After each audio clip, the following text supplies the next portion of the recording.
Thanks for joining us here on Pretty Spiritual, where we're attempting the unthinkable about how to navigate this messy, beautiful, imperfect life with spiritual tools, principles, and our own personal stories. So, we're not experts, we're not religious, we're definitely silly. We're honest, real, and willing to share. So join us as we connect, bond, and grow together. Hi, everybody. Thank you so much. Hello. Hello. Welcome to Pretty Spiritual. We are so glad to be visiting you, coming at you from our tiny boxes here in quarantine. Life. What? We up in the teen. We're very excited to be here. I'm Lindsay Pony, and I have a couple of little boxes looking back at me. Ella. Hello, I'm Ella. That is the voice of Ella, and we also have a voice of Annie. Hi, I'm Annie. So today we are going to talk about feelings and emotions, how to allow, tend, and nurture, get to know our emotional bodies. In the spirit of we've got to feel to heal, let's do this. This approach of recognizing and accepting our feelings has felt radical to me. I'm recognizing all the ways I've denied, pushed away, pretended feelings don't exist. In this short amount of time, I have felt real freedom. This week, I'm inspired to talk about feelings, specifically the feelings we are feeling or choosing not to feel. How to name them, how to feel them, maybe even heal them. Instead of hiding or subsiding our feelings, let's bring them out. What are some feelings you've been having this week? What's it like? Let's get real about feelings. Ella. Thank you, Lindsay, for choosing such a confusing topic for all of us. Oh, I was laughing on the phone when I was talking to Lindsay last night because I had been doing this guided meditation with Gil Fronsdale, who's one of our favorite Vipassana teachers. And we're in the body and we're feeling sensations. And I was like, I know how to do this.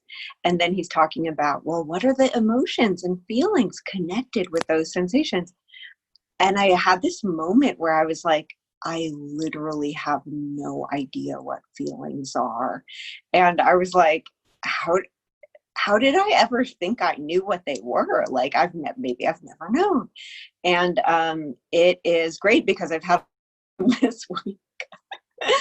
There was a lot to feel. I had an experience where I made a mistake and hurt someone who I really care about. It's interesting because when I was actively saying the things that were hurtful, I was stuck in this experience of pride. And then when I was feeling badly about how I had hurt this person, I started to feel the self-judgment, self-blame, self-loathing, and those all kind of glommed together to create this shame experience. And for me, shame is a different way to say pride in reverse. So it's there are these two extremes where I'm either stuck in pride or I'm caught in pride in reverse. And on both ends of the spectrum, there's a lot of suffering. And so for me, it's how do I feel those feelings without getting stuck? So what helps me to recognize that I'm having feelings is to pay attention to the full body mind experience I have and look for, we like to call them signposts. And when I can see and acknowledge the signposts that go with certain feeling experiences, then it's a lot easier for me not to get caught. And so what pride feels like as a kind of embodied experience for me is a lot of pressure and squeezing. There's this sense of urgency that I need to prove something.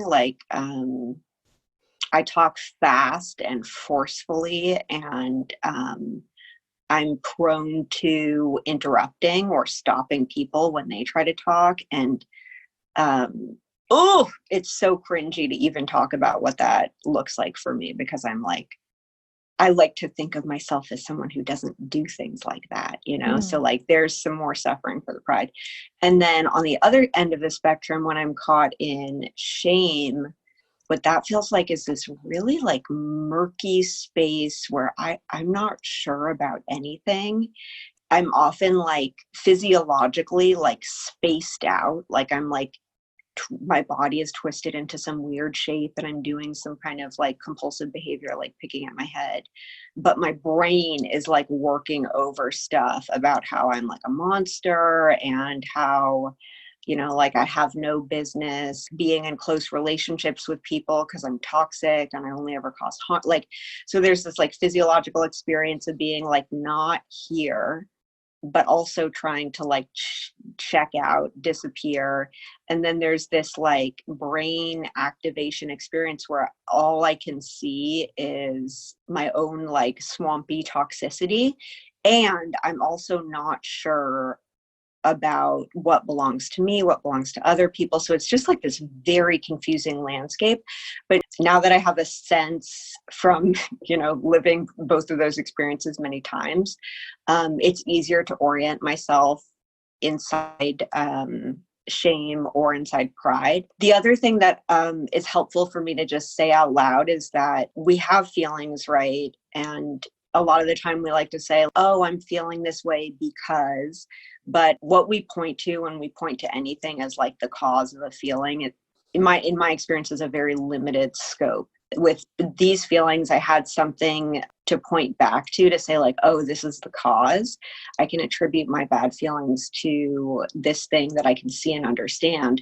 But that for me, that's not really how feelings work. Like that can be a part of it. There can be like an event that's a trigger, but then the feelings themselves are kind of not, I don't get to understand where they come from. It's like our brains and bodies are association machines, and something can trigger an association that triggers another one that triggers feelings that have been stuck in our bodies or memories that are stuck in our brains. And then we're like caught in this experience that, yeah, maybe there was a trigger that we can point to, but the actual feelings, we don't really get to understand where they come from.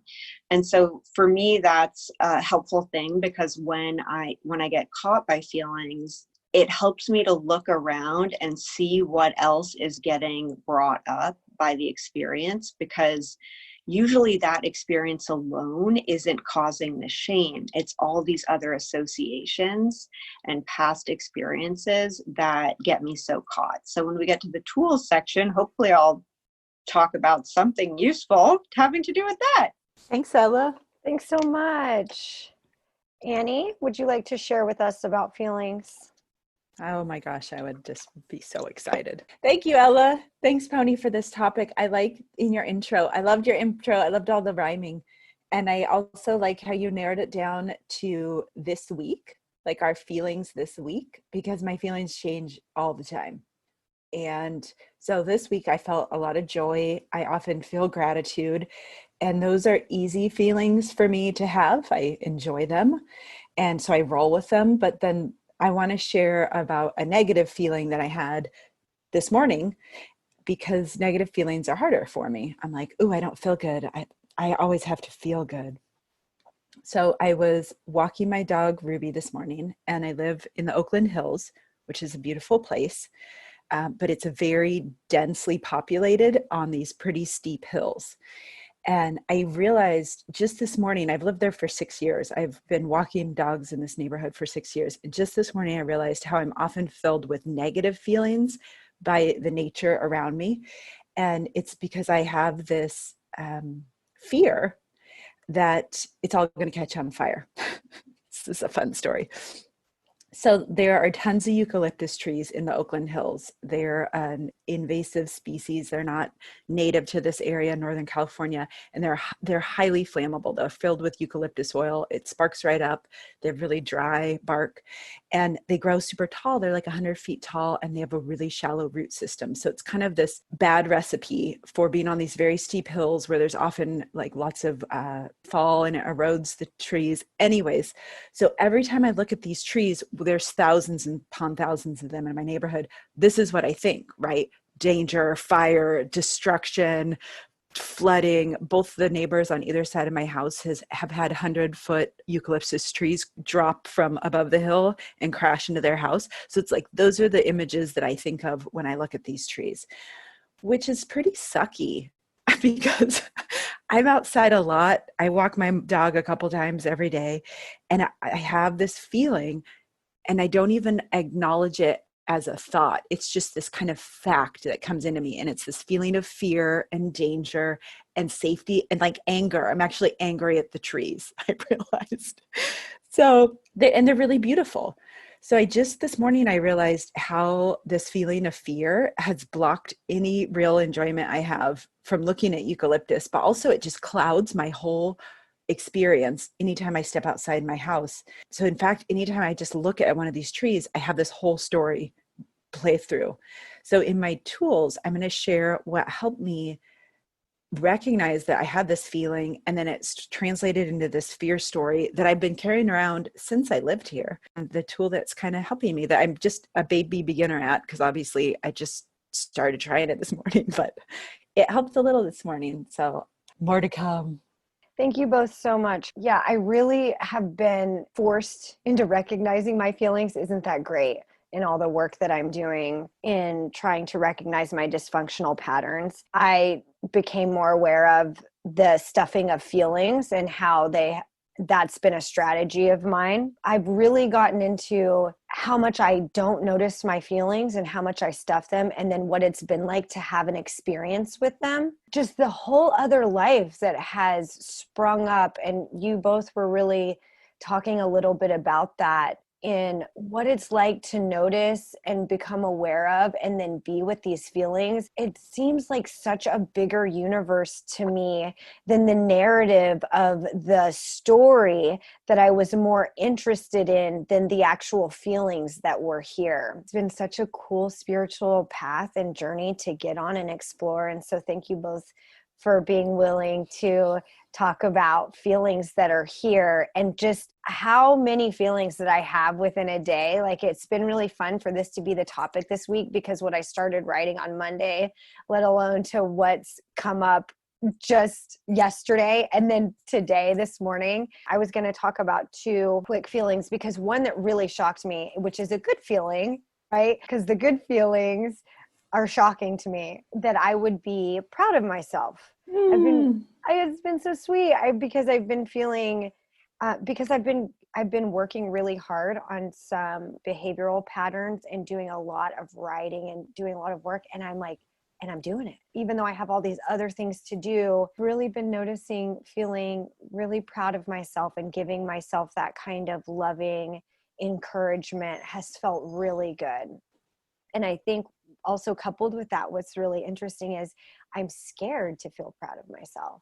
Oh, if I feel proud of myself, then I'll quit, or it's not good to feel proud of yourself. Like, all of the things that come in, and that is why then the other feeling that I've been noticing that's here most of the time, and Annie, you were talking a little bit about this, is all the manifestations of fear and how incredibly fearful I am. I think a strategy that I had very unconsciously was that if I don't look at this fear or feel this fear or recognize this fear, then I'm going to be okay. I'm going to be safe. It's going to be all good. What's been happening for me lately is the more that I play with and recognize and allow this fear feeling to be here, and to really trace back within my emotional body where this taps into, what's going on with it. It kind of has a birth, a life, and a death. I think all of the feelings probably do. And the more that I allow it to be here and get really curious about it, and then to be with it, I've just been noticing that my strategy for getting rid of, pushing, pretending that it's not here really felt like it stunted the natural progression of this feeling having a reason for being here and it being okay to be here, and then it kind of moving on and all that that feeling has to teach me. And it's been really sweet to notice, observe, allow feelings to be here, what they are, what they feel like, what it's like in my body, and then what they have to tell me. So that's why I'm really interested and curious in feelings, because before, my strategy of just stuffing them, pretending that they weren't here, it's not working anymore. And it would get they would end up coming out sideways. And I would be I wanted to have the story of why this feeling was here, what this is attached to. And what I'm noticing now is that my emotional body, just like Ella was talking about, it doesn't have to have a story or a narrative. And that's where I really get off track. I really want to go and like have the story, have this fit, understand why this feeling was here, all the way back when my emotional body might be working something out that I have held and suppressed from when I was very small. And today is the day that I get to really just have these big waves of emotion, whether it be grief or fear, or there's a whole feelings list that we have on our website that you can check out. Now that we've identified and shared our experience with feelings, let's talk about tools for identifying feelings and allowing them. How do we get better at this, or whatever? Let's do it. Annie? Woo! Thank you, Pony. I do love that of having a feeling or an emotion come up and just letting it be. Like maybe our body's releasing something that I don't have to know why I'm sad today. Yeah.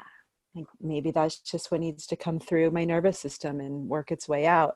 Mm-hmm. My tool is just really specific to this situation. So hopefully it's relatable with some people. I guess it could be applied to any really repetitive, not helpful feeling. So in this case, I can't remove the thousands upon thousands of eucalyptus trees that surround my neighborhood. When I see them, then I have this thought, this subtle fear comes, it's really immediate. And I have a feeling of not being safe, a feeling of unhappiness, a feeling of dissatisfaction, of like, I have to change something. My tool this morning was to have a visitor's mind. And it was so interesting. It's like I was walking up the street and all of a sudden it's like this film kind of lifted up from my eyes. And I was like, I have this thought a million times. And every time I have these feelings, and it was like this thing kind of opened up on my eyes. And I was like, what if I had a visitor's mind? Because my wife and I travel a lot. And when we go someplace, I don't have a whole story on the trees or, all the little things about the neighborhood. I don't know. I just go and I enjoy it, what I'm experiencing for that moment. What if I didn't have all this back data on eucalyptus? Took out my neighbor's master bedroom. Took out my neighbor's master bedroom. Thank God she wasn't there with her kids. Like all this stuff. Anytime I see a tree, or not just a eucalyptus, but like whatever I decide the problem is. What if I can just look at this beautiful tree with a silvery, sagey leaves and fascinating roots and papery bark and just walk? So to get in the visitor's mind, I had to even notice that I was repetitive. And I just want to point out, it's taken me 6 years to have that moment of awakening. So obviously I needed a lot of practice for this tool. And I really think that having some meditation and some space is the thing that lets me have these little glimpses of awakening when they come, because they're so brief. And if I don't have my heart open to it, then they zip away. I think underneath of it all, of like this fear and this feeling and this story, is thinking that I have control. So if I think enough about all the problems that can happen, somehow I'm in control and then I'm safe. And it's obviously just reducing my enjoyment of life. And to use a technology analogy, it's like there's all these systems running in the background of a computer that I'm not using, but they're just draining the battery. So it's like this constant fear, feeling, thinking is just draining my juice, instead of like, oh, there's practical things I can do to prepare if there's a fire.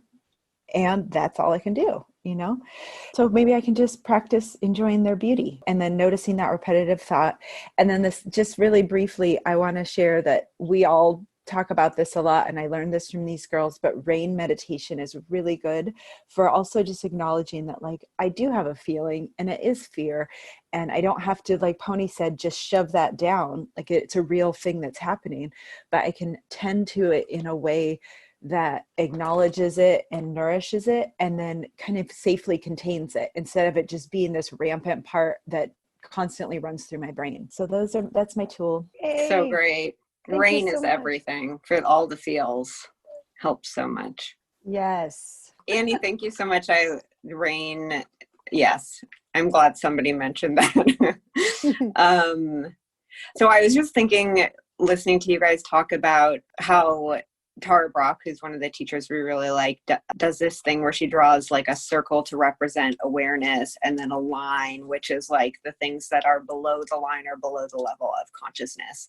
And when our feelings are below the level of consciousness, they're driving us, but we don't get to see how. And so for me, that is such a helpful reminder of like why this work matters and why we care about doing it. So I was talking about those signposts for me. Those are really helpful in identifying feelings. There's fight or flight, and then all the other variations, and freeze, fawn, the other stuff that I can't remember all of right now. And then on the other side of that, there's attend and befriend. And so it's like, how am I going to allow and make friends with my feelings today, especially when they're shame, or like other really, really difficult feelings. So one of the first things I did when I was like noticing how caught I was, down a fears list. It's just like all the fears I had about, what this means about me, and so I got those on paper and out of my head, and that by itself is really helpful.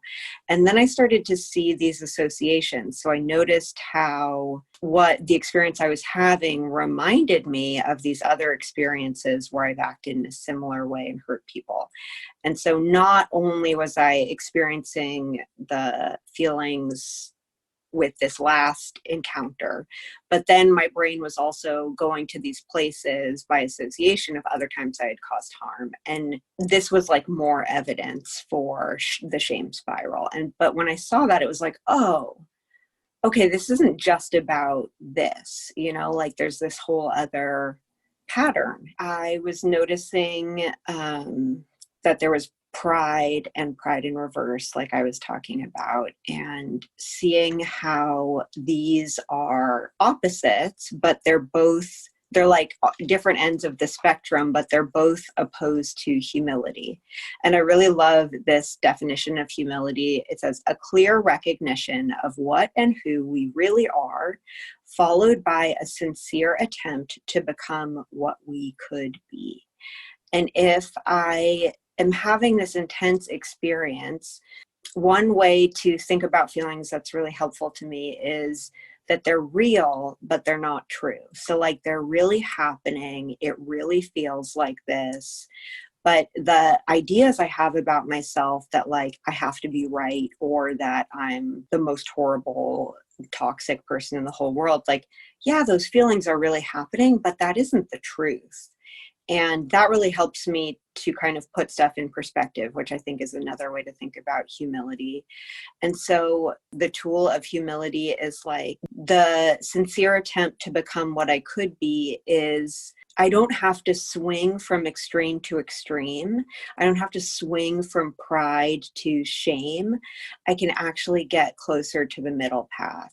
I wish there was like a less messy way to find the middle path than by swinging from extreme to extreme, because I think that for me, that's been the way, but I noticed that as I continue growing in humility and growing in a sense of humor, that I don't have to go so far and get so stuck as I used to. In the aftermath of this, I get to clean up after myself. So I get to make amends to the people I hurt and work on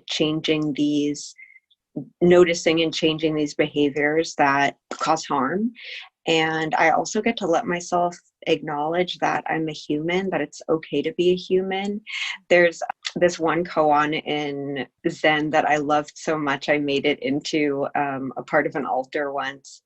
And they're talking about walking this spiritual path, and the kind of like description is mistake after mistake, one continuous mistake. And it's like, oh, if that's what this walking the spiritual path is going to be like, maybe I don't have to be so hard on myself about it. Like maybe I could just learn from these mistakes and let them do what they're here to do, which is teach me more about how to be kind and loving and accepting of myself and others just as we are. Done. Yay! Yay, tools. I don't know. Thanks, Yes, Ella.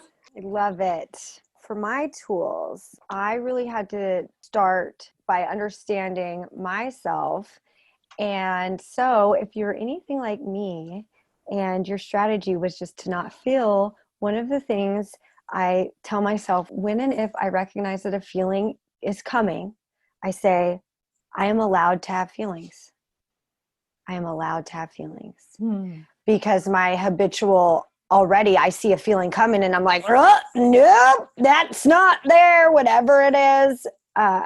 So I really love changing that for myself a little bit, which is really important. And I also say there's enough room here for my feelings. So I'm allowed to have feelings. There's enough room here for my feelings. One of the practices of the tools that I have been doing, because the feelings have been such an iceberg, like locked up in my body, is that I need to get in the habit of allowing, believing there's room. That's where these mantras come in. And then also I need to know how to identify feelings. And how I do that is that I have a feelings list and I send my feelings, 3 of them, to another tripod. Sometimes I'll just read the list and I'll be like, not that, not that, not that. And then I'll see a word and I'll be like, oh, that's what I'm feeling. And then I'm able to write a sentence of, I feel when. And then I do that 3 times. I would like at least once a week, but I am in the practice right now of doing that a couple times. It's really sweet. And another tool that I like is to observe the life of a feeling. So first I'm allowing, right? The allowing piece is so important. And Ella, I'm really glad that we talk about like compassion. I forget that part too. So allowing, and then the compassion, this can be here. It's okay to have feelings. It's okay to be human. And then to really get to observe the life of it. What does this feel like in my body? Where is this? What is the life of this feeling like? And then to even notice how long that it lasts. And oftentimes if I don't get involved with the story, then the feelings kind of come up like a wave, they come and they go. And it's been so interesting to really interact in this way with feelings. And then Annie was talking a little bit about this with the traveler's mind.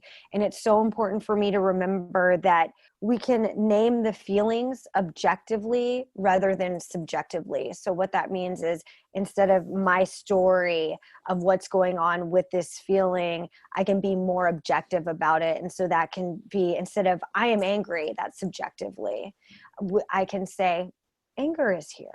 And it really reframes for me. Oftentimes, when I recognize a feeling and I start, identifying with it and really getting into the story and what this means and who I am now, and if I can start practicing and saying and reframing, oh, anger is here. Oh, fear is here. Oh, okay, fear is here. What's this like? What's this seem like? What's this connected to? What's it feel like in my toes? It really helps me to reframe all of it being so personal, and it helps it to be more of an experience that I'm having, and to be more objective has helped me in so many ways in my life. That's one of my most favorite tools, is for me to recognize that very subjectively, this is all about me. This is very personal. And to be able to, how does one reframe it objectively? What would that look like? And for feelings, it's just as simple as like, oh, pride is here. shame is here. And then it can really help me to get into it in a different way and to recognize and understand my emotional body and how it kind of has its own life. It's really cool. I've been thinking about my emotional body outside of myself and just like showing up to situations, you know, and it has a whole other, like when shame shows up, you know, it's just like totally balled over. And I've been having really a lot of fun letting my emotional body kind of lead me and see what it looks like in life in front of me. And then it kind of helps me to show up and tend to it and give it what it needs so that it can be more integrated. So feelings. Yay, Love that actually. so much. Pony, I love how you said that you can identify it, but not identify with it. So like, oh, shame is here. Yeah. Which is so helpful for me because when I like, especially with something like shame, it just engulfs me. I'm like, that's the reality. That's my existence. I am that. I am that. Mm-hmm. Yeah. I love to, especially with those feelings that feel so personal and like bad, to instead of saying like my shame, to say the shame or our shame, you know, and I think about how we get to use our personal experiences to like have a conversation about a spiritual solution and way of life that, even though the circumstances are particular to our personal experience, it's this bigger thing that isn't about us. It's about all of us making this effort together. And it makes it so much easier for me to just relax into the flow when I know that it's not me, you know, it's us. Yeah. We're flowing. And my last mantra that I'll leave you all with, that I've been using so much, is it's not personal, it's not perfect, it's not permanent. It's one of my favorites. So thanks everybody for exploring feelings and coming in like this way. I hope that our listeners can take some time today and really check in with about what they're feeling, you know, and if you do, that'd be so cool. You could let us know. You could also post on our Facebook group. Oh yeah, that's a good place to talk about all sorts of stuff, including feelings. Yes. So great. We're on Instagram. And we would love it if you like listening to our podcast, if you would rate and or review us on Apple Podcasts. It would help us so much. We would have great feelings about that. We would have really great feelings about it. And it could help others to connect with us and find us. And that's really all we want to do, is let us all kind of connect and have this collective experience together and learn from each other. It's so sweet. Y'all, I know this hasn't happened for a while, but I actually have next week's topic. Wait a minute. Are you sure? Because times are crazy. Should we act like it could change? Of course, it could totally everything change. can always change. I've been feeling really excited about this topic. I went through a breakup recently, and it was really hard and painful for a while. And over the past few weeks, I've just been having such a great time dating myself. And so next week, we're going to talk about what it's like to be your own partner.